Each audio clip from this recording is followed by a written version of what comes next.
And so they all went along with it. Yep.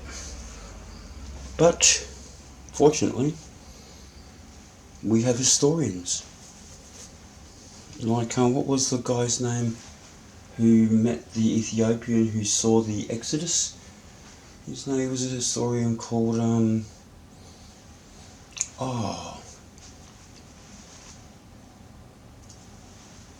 can't remember his name, but beautiful man. An historian who has heaps of historical stories. I'll have to remember his name and get it back to you. But anyway, yeah.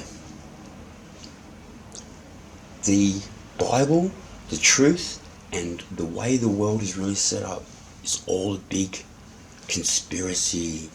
See, Spain, the Spanish Armada, went through and got rid of all the Arabs who had gone through and were bringing back to life the cultures of Aristotle and Socrates and all them, and reviving all that. The Arabs were responsible for naming the stars and the planets and all these different things. They were named by the Arabians, right, who are what we would call today the Islam. But they were the Arabians, and they actually gave more to science, to knowledge, to wisdom, and to truth about our background system that is now has been put into the background after the Spanish Armada came through and forced them all back to Arabia, back to Saudi Arabia, back to Arabia. And then they said, no, that was the Spanish Inquisition. But we went through there and we made sure that they were following the Bible properly, because they were, heretics. They were people that were not following God's word properly, or the Roman Catholic Church. So they enforced that. They pushed out the Arabs, the Arabians. They set up a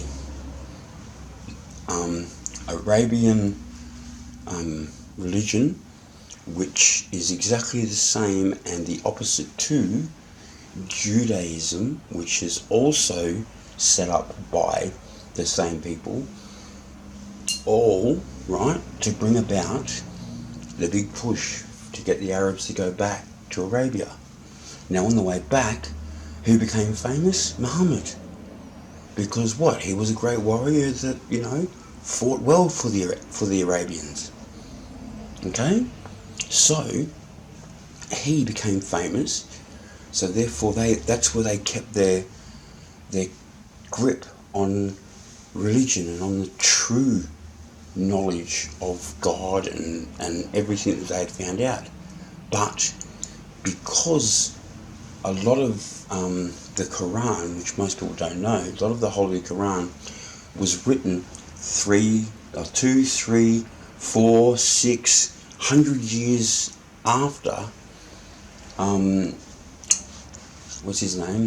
Muhammad had died, that were added by different people who claimed it to be the truth and to be the history about Muhammad.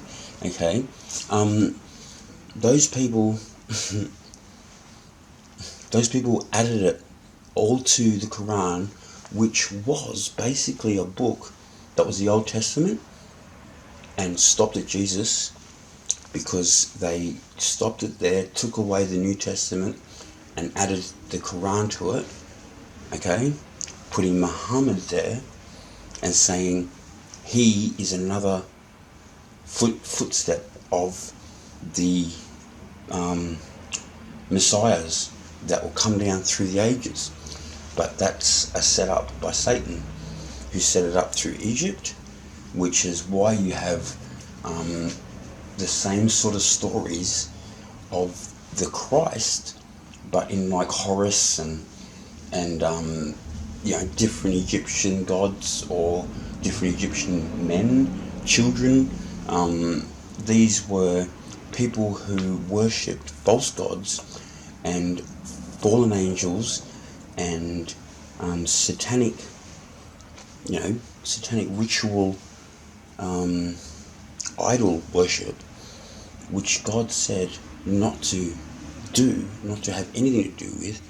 Worship have no idols, have no engraven images, worship one true God. That's the first command. And they turned around and made it so that their stories, which they wouldn't have realised they were doing, they were just following what their ritual magicians and sorcerers were telling the the sultans and the Egyptian pharaohs and that. They were telling them through their rituals and their conjuring and they're talking to those spirits who have turned away from God and were killed in the flood, for they took on human form, and they can only die twice. And the first time they chose to take on human form. Therefore, when God put the flood across the earth, that's why the rainbow's out the window, the flood killed all the fleshly animals and all the fleshly humans and all the fleshly inhabited abominations that angels were living in, like men, like their own creations, like splicing chimera, like we can do today. They were doing then.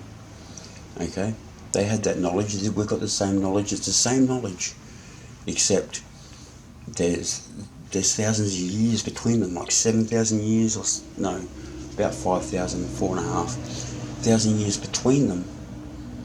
Okay, and because they took on human form, and that body they lived in died, they can't take another body, because that's outside of the rules that God has put boundaries on.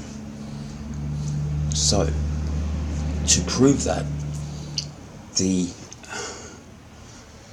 man who was living amongst the tombstones, when Jesus was walking with his apostles, and he found him, and he ran up and did obeisance to him, fell down at Jesus' feet, did obeisance to him, and then the demon in him spoke to Jesus and said, "What have we to do with you, Son of the Most High God?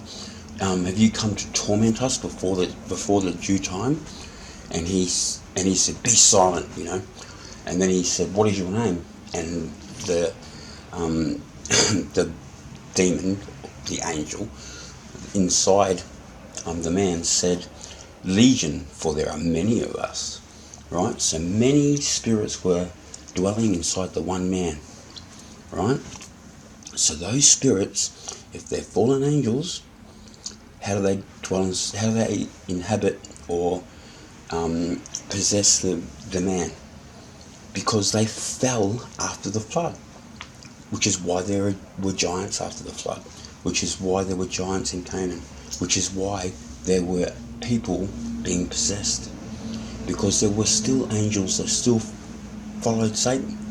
Because you read in the book of Job, Satan was still able to go to heaven and take his station before God with all the other with all the other angels who were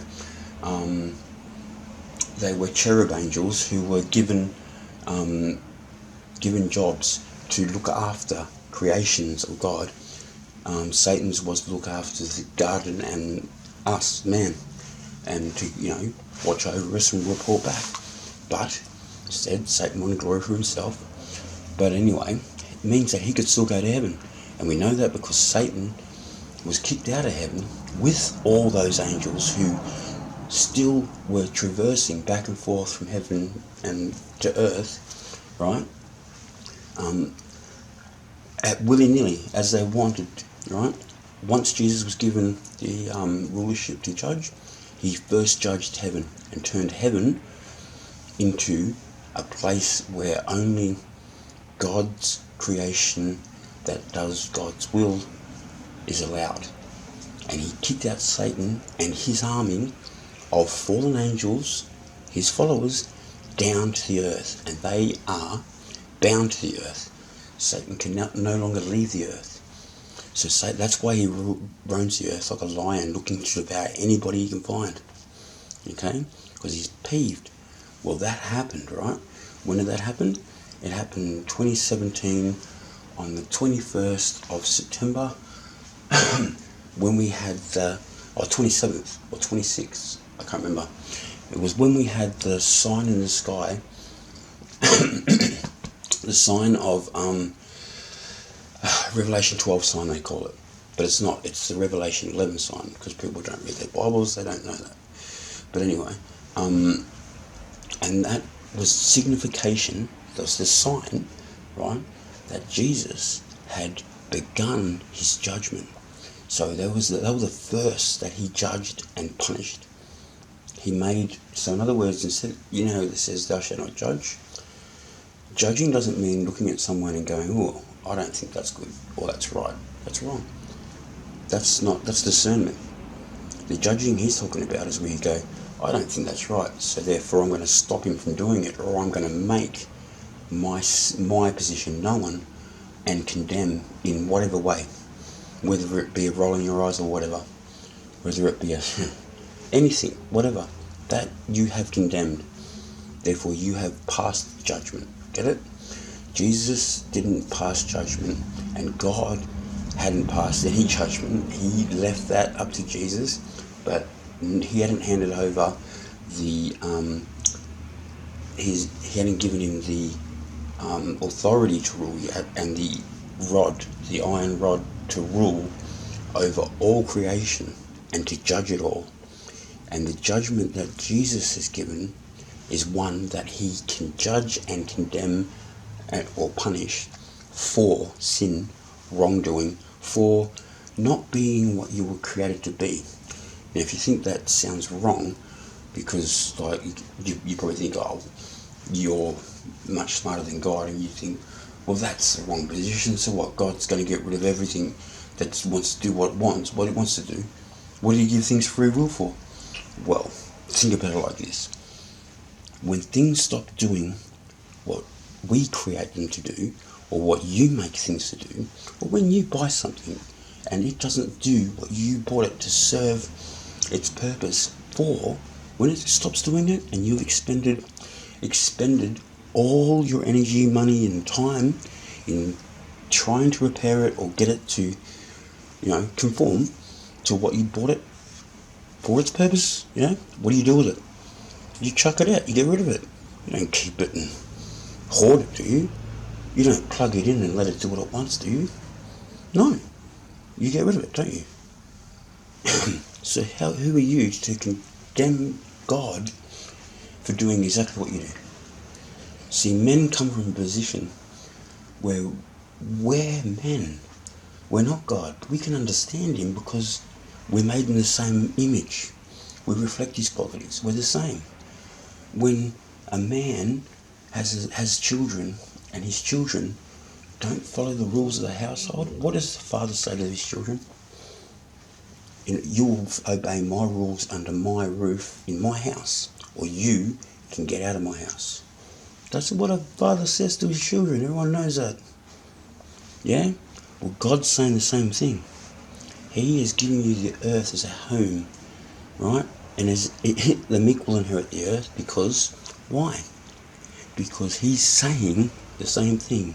You will obey my rules in my house, and I will give you time to correct yourself, because he is just and he is righteous.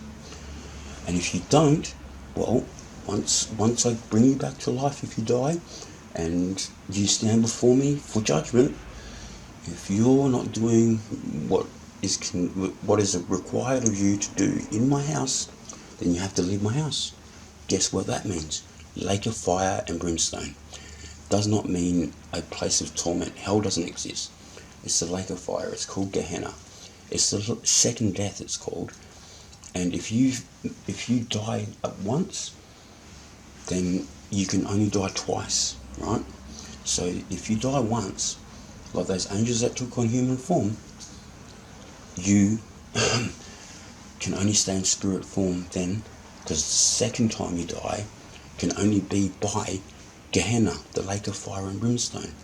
Because the lake of fire and brimstone isn't a torture, place of torture and torment. It's a place where people will look and go, oh, and they will grind their teeth. Torment will be in them when they see where they're going to end up, because of their rebellious nature, because of their non-desire to conform, right? They will grind their teeth. They will gnaw, and there will be the, it says that in the lake of fire will be their torment and the gnawing of their teeth. In other words, they will go, oh no, all I had to do was do the right thing. Instead of doing my own thing, why don't I just do the right thing? Because my way was to do things, obviously not the way that they were made to be done, but to force them to do what I wanted them to do, which takes more effort than if I just let them do what they were made to be doing, like God created things to do. Like you. If you stop doing what you want to do and start doing what God wants you to do, you actually do less. Because God wants you to do is what you're made to do. Everything you do that isn't part of the will of God and is outside His will is added to what you do. So you end up with more more activity and stuff in your life not doing God's will. So you're better to do God's will, and looking in the lake of fire, you will gnaw your teeth, because you will know, damn, God is real. Damn, that's the disintegration machine. It's not hell like they teach. They're talking about Hades, which is the belly of the earth, where Jesus went to minister when He was in the belly of the earth for 3 days. When after they hung Him from the torture stake, and they put Him in the tomb, and He rose on the third day. He was in the belly of the earth ministering to them there.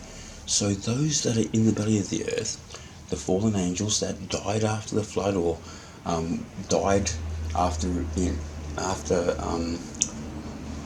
what's it called? After possessing someone's body, or a entity's body, a living creature's body, after they died that one time, the second time, that is in the lake of fire. So if Jesus went there to minister to them, and we know they have free will because they wouldn't be able to rebel otherwise, then it means that they also have a chance to right their wrongs and come back and do the right thing as well, change their ways and turn back to God.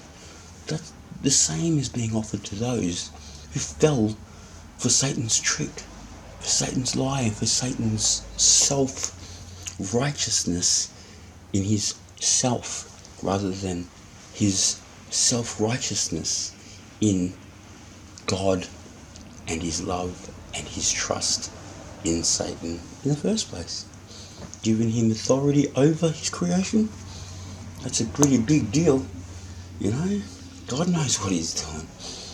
Anyway, so the man who had the legion, right, they said to Jesus, don't send us out of the country, which it didn't mean the country, He meant the land. Don't send us out of the land, because there's nowhere else to dwell but the land. Where would they dwell if they don't dwell in the land? In the belly of the earth. So if He cast the demons, which are the fallen angels possessing the man, torture and whatever else, whatever else possesses a man, demons, if he had cast them out, they can't live out and free just like that without God's Holy Spirit just walking around. They have to go into the belly of the earth and wait until the end of days is finished, and then wait till Jesus is finished judging, and then wait for God to let them out and give them his judgment based on how they have changed or not. Same as us, same rule for us. After the resurrection, everybody will be given a chance to change their ways or not. And it's up to them. The lake of fire is the outcome if you don't change your ways. Everlasting life and love and happiness forever, no pain, no suffering, is the other choice if you so choose and want. And just to show you, Jesus said to the legion, because they begged him, send us into the swine, for there were a herd of pigs, and their herders just over yonder, and the legion asked Jesus, send us into the swine, let us possess swine, in other words, let us live in those souls, so that we don't have to go into the belly of the earth and we can walk around, because in the belly of the earth there's nowhere for their rest. It's dry, it's barren, it's just dust. It's dirt and open space. Yeah. So he said, okay, go on, and he let them go, and he let them possess the swine. The swine, once they were possessed, once they entered into them, went mad and ran and dove over the precipice, which is off the cliff, into the sea, and drowned. They killed themselves. They committed suicide from being possessed.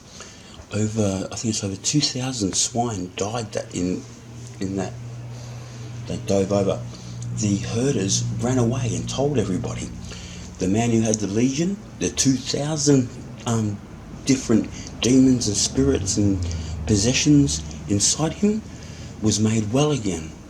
Jesus told him, go to your family, present yourself there. They all knew him as the one who was possessed and lived amongst the tombstones and was possessed, and spoke abominations and curses to God and stuff. Right, so those angels, demons, whatever, the legion, they died when those pigs died. So they died, and that's one.